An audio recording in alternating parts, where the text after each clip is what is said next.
All right, welcome back. We're hanging out here with Cliff Wheeler and Gary Orlando from the Cliff Wheeler Band, and you guys know out there how truthful I always am with you. And I gotta be honest with you, I wasn't ready to take a break right at that point, but for that whole entire segment, my meters and my board were going crazy. And although not many of you were saying anything in the chat, I was really, really worried. The audio was messed up and what have you. So we took a break. I made some changes.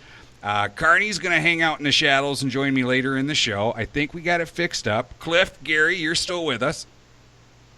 We are. Oh, yeah. All right.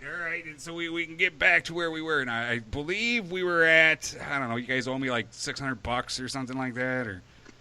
Yeah, Gary's got that covered. Now See I how quick know. I threw him under the bus. I'm laying there. All right, so not only are you guys band members, but I'm assuming since the '80s. Obviously you guys have got to be friends. Were you friends before you started playing together, or did you become friends as you met to play together, or what have you?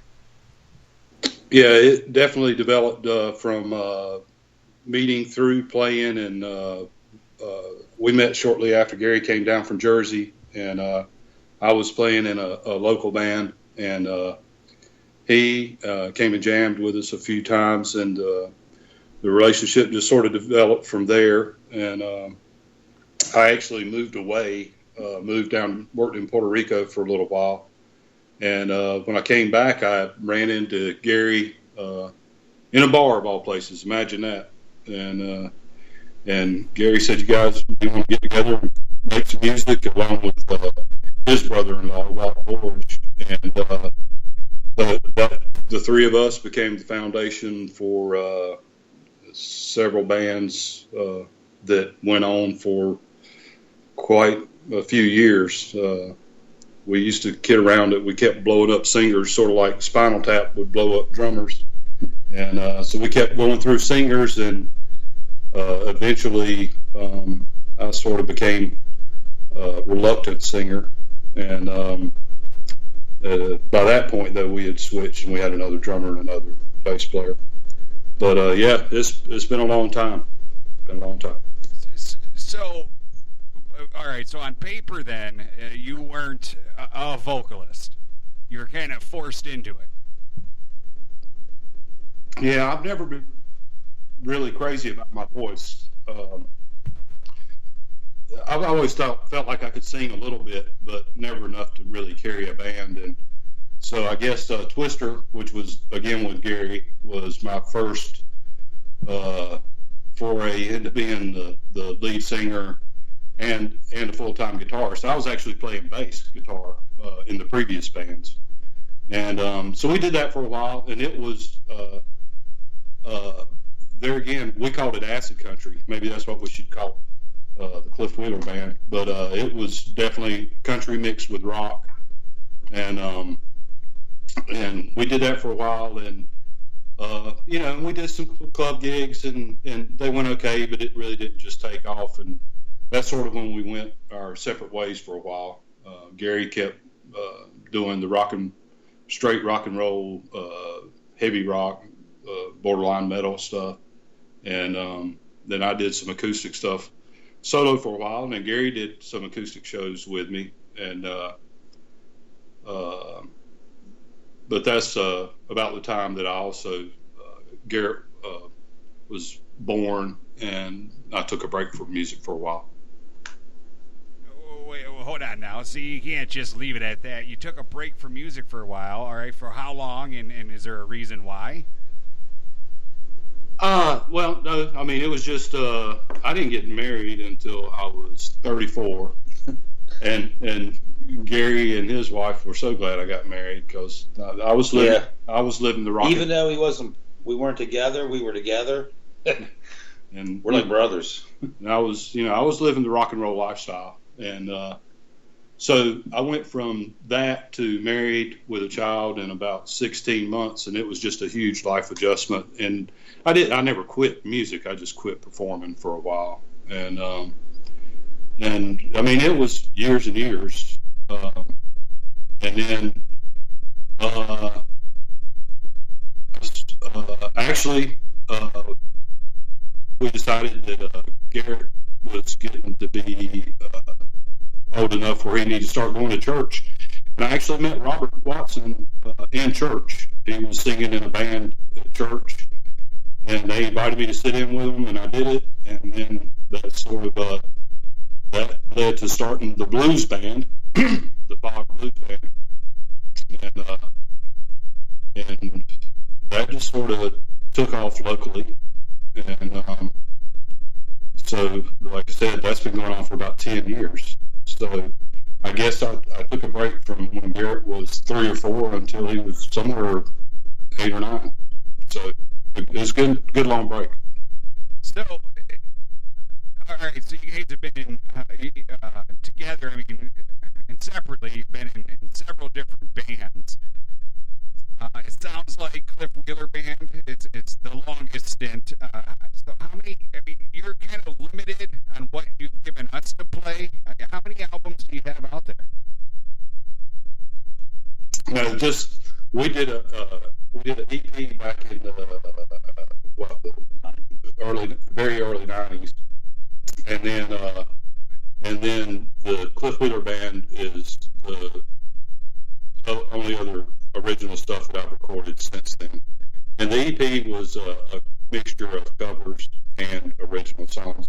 As a matter of fact, the one that I sent you today, we actually did a demo of it back then. And that's the only song that's on this album that I didn't write specifically for this album, Find My Way. And the version that we did of it back then was had a much bigger arrangement, more instruments, and so we scaled it back this time a little bit. And the song's getting where I like it. You know, I've said that Willie Nelson was a big influence, or one of the big influences on me. I just finished his autobiography, and he was talking about circling back to songs that he had written way earlier and redoing them and making new songs out of them. And so we did a demo of that one, and then we did it again for this album. And it's getting closer to where I want it, but I still really don't feel like that song is where I want it to be. And so I'll probably circle back to it somewhere in the future, not on this next album, but in the future, I'll probably circle back to that one and take another shot at it. Maybe even strip it back a little bit more to make it a little bit more bare bones. And you're talking about Find My Way. Yes, sir. All right, and I do have that. And again, thank you so much. You sent that to me earlier so we could play it tonight. Tell us a little bit about that song. The song, that song I wrote, actually, that song and Vicious Cycle were influenced by a really good friend of the band's, a guy named Danny Potts. So the Vicious Cycle story is that Danny and my now brother-in-law owned a bar that we played at regularly, and they decided to close the bar down. And so Danny and I were working together. He was partners in the bar, but he also worked full time. We were working together. So it was a biker bar, and Danny was this strawberry blonde hair, big red bushy beard biker guy. And so we were working together, and after they decided to close the bar down, we'd get off work, and and one day he said, well, you know, I got a bar full of beer, cable TV still on, electricity still on, so let's go hang out at the bar. So me and Danny went to the bar, just the two of us, because they had already closed it up and were officially out of business, and we sat in there all night. Well, the next morning going to work, we said, well, we ain't going to do that again tonight. And so we worked all day. About 3 o'clock, we started feeling a little bit better, and so we stopped back by the bar again. One thing led to the other. I think we drank everything that they had in the bar.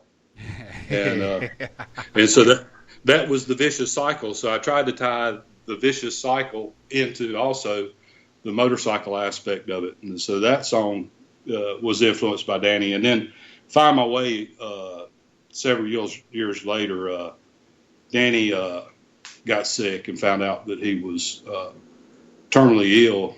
And all the songs that I wrote on this album are either slightly autobiographical or I was close enough to it to see what was really going on. And so I wrote Find My Way about what Danny was going through when he found out he was ill. All righty, well, here it is, folks. This is the Cliff Wheeler Band. It's the first time it's been played here on Music Mafia Radio. It's Find My Way. We'll be right back with Cliff Wheeler and Gary Orlando.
Well, if you find yourself in a time of trouble,